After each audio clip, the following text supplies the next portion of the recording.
Exceptional Military Service, Fred Wong.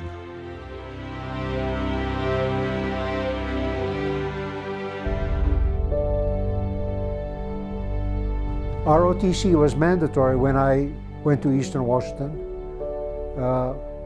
And every male that was physically fit and qualified had to take ROTC. So ROTC was a very, very big part of the college environment back in those days. My first assignment was with the 82nd Airborne Division at Fort Bragg, North Carolina. That was followed by back-to-back, so to speak, tours to Vietnam. First one in the Delta, and then I came back and became a training officer at Fort Polk, Louisiana, and then went right back to Vietnam again for my second tour. And I retired in 1995, and I look back, I would say 31 years. My wife Vicki and I, we have had 26 different addresses during that time.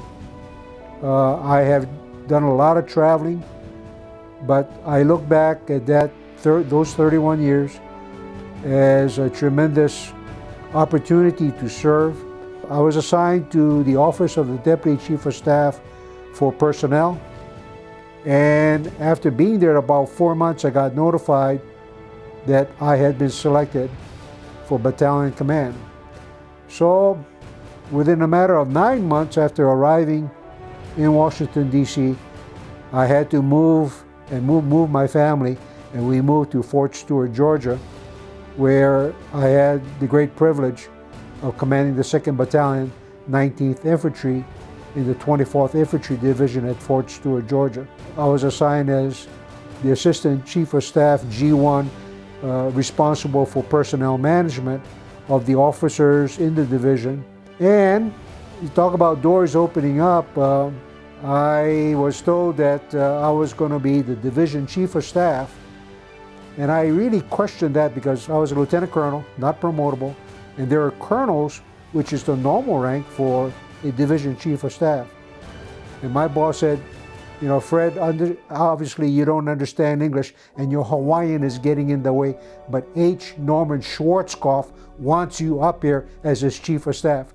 And so I reported and became his Chief of Staff. As far as the Purple Hearts, the two of them, which I earned in 1 week, I was wounded twice. Once having shrapnel in my scalp, and because I didn't duck and wasn't wearing my steel pot. And the other time, I got nicked in my left arm, again by shrapnel, because I was a rifle company commander, and I think those soldiers that were carrying my radios had the antennas up too high, and we were an easy target for the Viet Cong to shoot at and lob some fragmentation grenades at us. I picked up the nickname Captain Magnet, but so be it. Those two Purple Hearts, I got proof of them, and sometimes I'm asked if I'm thinking right, or if it still has some shrapnel in my head. I have many, many fond memories at being at Eastern, and clearly a very, very key time in my development in my life. But the ROTC cadre and what I picked up, and they becoming my mentors for life, clearly puts Eastern Washington University in that experience, both as a student and as a ROTC instructor, very, very high on my list. I think I am most proud of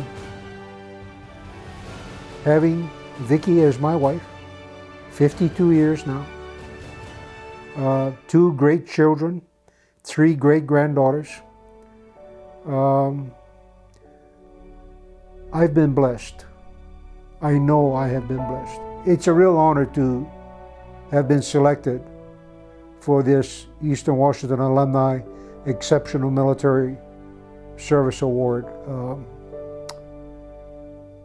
I'm honored, I'm humbled, And you know, it all started at Eastern with its ROTC program.